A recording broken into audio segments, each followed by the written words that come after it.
Na Prevaljah je potekalo omizje na temo pametne vasi na Koroškem, sredstva Evropske unije za poseljeno, obdelano in privlačno podeželje.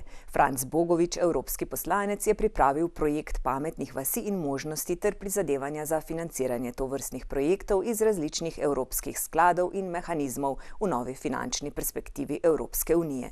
Ostali sogovorniki pa so predstavili možnosti na različnih področjih, od energetike, oskrbe starejših do delovnih mest, ki jih lahko prinese lesna industrija. Ugotovili so, da je možnosti veliko.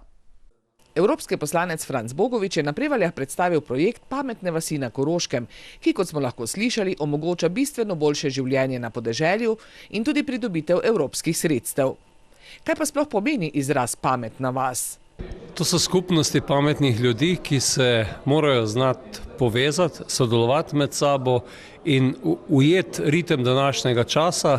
Včasih je zato potrebna kakšna digitalna rešitev, največkrat pa predvsem sodelovanje ljudi, razumevanje v nekem okolju in konec koncev tudi razumevanje države, in to je tudi eden od teh ciljev, ki jih na teh omizjih delamo, da povežemo ljudi in da konec koncev v letu, ko bomo zapisali, kaj bomo financirali v naslednjih 10 letih iz evropskih sredstev, prinesemo rešitve, in kar veliko teh smo slišali danes tudi tu na Koroškem.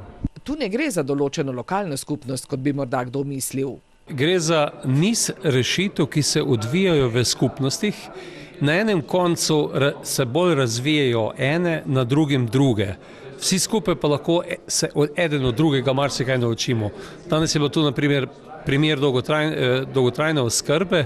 Energetika je predstavila, kaj nam pomaga, kaj lahko s pomočjo sončne energije, nekih tudi internetnih povezav, modelov, ki jih je GEN-I razvil, naredimo na tem področju. Tako da tu gre večkrat za napačno razumevanje, da želimo narediti nek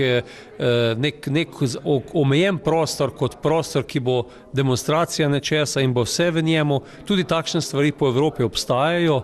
Na Nizozemskem so na primer ekosocialne samooskrbne vasi. Sam bolj stavim na to, da Slovenijo razvijamo kot celoto. Eni konci Slovenije imajo že danes boljše rešitve, drugi manj dobre, lahko se eno druga kaj naučimo, enostavno se pa teh stvari ne da predstavljati iz enega kraja v drug, v celoti. Na predstavitvah, kot je bila na Prevaljah, predstavljajo rešitve in primere z različnih področij. Na Prevaljah so predstavili dolgotrajno oskrbo, slišali smo, da so pametne rešitve trajnostne rešitve in da si na Koroškem želimo mrežo heliportov ter razširjeno mrežo prvih posredovalcev. Ker je energetska samooskrba izjemno pomembna, je direktor podjetja GEN-I ESCO Robert Jelenc predstavil njihov projekt Sonce, zelena energetska transformacija. V projektu pametnih vasi se jim zdi ta vidik izjemno pomemben. Definitivno tudi zaradi tega smo se dejansko z veseljem udeležili tega dogodka tukaj na Koroškem, ker produkti GEN-I Sonce, se pravi samooskrbne sončne elektrarne, dejansko sovpadajo z tendenco, s katero se širi oziroma promovira te pametne vasi. In kaj priporočajo? Če gledamo pametne vasi na Koroškem, priporočam, da nas stranke kontaktirajo, potem pa glede na objekte, se pravi, govorimo tudi o kmetijah, naši strokovnjaki dejansko naredijo izračune in pripravijo ponudbo za stranko. Če govorimo dejansko o individualnih hišah, je tukaj pride v poštev dejansko samo ta individualna samooskrba, o kateri sem govoril, se pravi za individualne hiše. Vkolikor pa gre za večje gospodarske objekte in so primerni za postavitev sončnih elektrarn, pa načeloma lahko prebivalci okoliša oziroma v okviru te trafo postaje okrog te hiše lahko postavijo tudi skupnost OVE.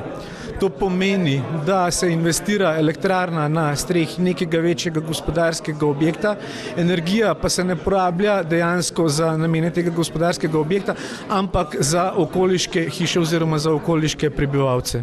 Da pa prebivalci in hiše na podeželju bodo, je potrebno ustvariti pogoje za to. Eden izmed njih so delovna mesta. Koroška je v skoraj 70% pokrita z gozdom, a delovnih mest je mnogo manj, kot jih je bilo nekoč. V gozdu so še, naprej pa se ustavi. Ideje za rešitev je predstavil Franc Pohleven z Biotehniške fakultete. Žal je ob osamosvojitvi ta lesna industrija prva začela propadati in je dejansko v 20-25 letih šla skoraj na minimum. Zdaj nekako si jo pomore ali pa da ta prenehalo in so pojavile se majhne delavnice, rekel garažne proizvodne, velikih obratov pa skoraj ni. Rešitev je v tem, da bi mogli stimulirati lesno industrijo, torej sistemske rešitve. Mi do 3 let nismo imeli sogovornika na vladi. Pred 3 leti smo dobili direktorat, neke stvari so se izboljšale, ampak še premalo. Nimamo strokovne službe, nimamo pospeševalcev, ki jih druge vse branže imajo. In to, kar govorimo iz njive na mizo, bi mogli enako vrati iz gozda do izdelka in tukaj so pa pospeševalci. Imamo neke razpise, podjetja nimajo kadra, da bi se na te razpise strokovno javljali, druge imajo pospeševalce, ki pomagajo pri razpisih druge branže.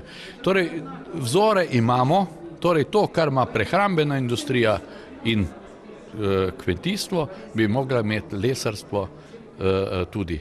Gozdarji imamo službe, torej razvojne službe in pa vso podporo, sistemsko podporo lesarski branži. Da je to uresničljivo, nam kaže primer z lesno biomaso. V 20 letih smo jih iz nič naredili profitabilno, pa je to najbolj primitivna izraba lesa. Osnova vsemu pa je seveda primerna prometna in tudi siceršnja infrastruktura, ki pa je Koroška nima, je poudaril župan občine Prevalje Matic Stasič, ki je tudi predsednik odbora za izgradnjo 3. razvojne osi pri svetu Koroške regije. Kot sem že jaz rekel, mi imamo pametne vasi, zato ker imamo pametne, dobre, skrbne ljudi, ki delajo na kmetijah. Nimamo pa seveda infrastrukture, ki bi omogočila še boljše delo, boljše življenje in bivanje na Koroškem, pomeni cestna infrastruktura, širokopasovni internet in ostale stvari. Na tem delamo, vendar, kar se tiče širokopasovni internet, država v zadnjih 10 letih ni uspela izvesti enega javnega razpisa, na podlagi katerega bi lahko pokrili te bele lise, ki so osnovni pogoj za to, da mladi ostajajo na kmetijah na podeželju.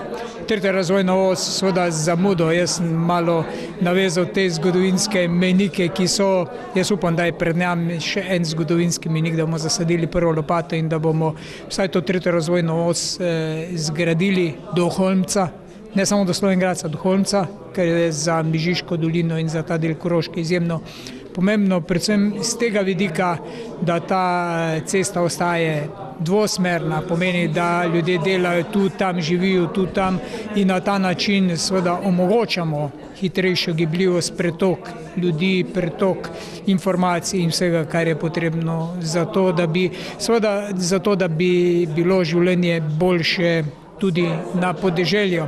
S to infrastrukturo tudi preprečujemo to izjemno centralizacijo, ki je v slovenskem prostoru, da mora biti vsa delovna mesta v Ljubljani, da mora biti vse stvari v Ljubljani, zato so tudi prometni zamaški in prometni zastoji.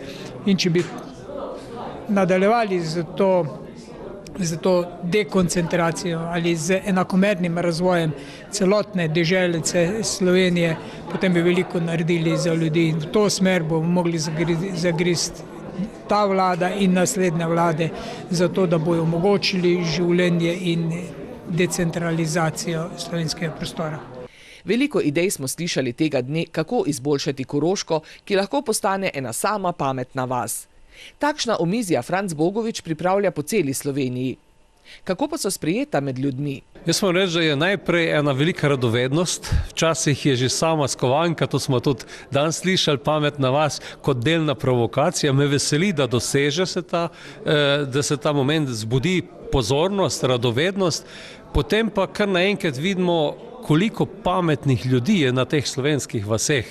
V teh elementih, kaj je mesto, pametna vas, igrajo tudi številke določeno vlogo, tako da je tam 200-300 tisoč ljudi kritična masa za neko pametno mesto. Se pravi, da je v Sloveniji pravzaprav v tej terminologiji vse skupaj ena pametna vas. In v tej vasi živi, se pravi v Sloveniji, živi zelo veliko ljudi z dobrimi rešitvami in včasih v domačem kraju ne vemo za nekoga, ki mogoče stvar upravlja po celem svetu.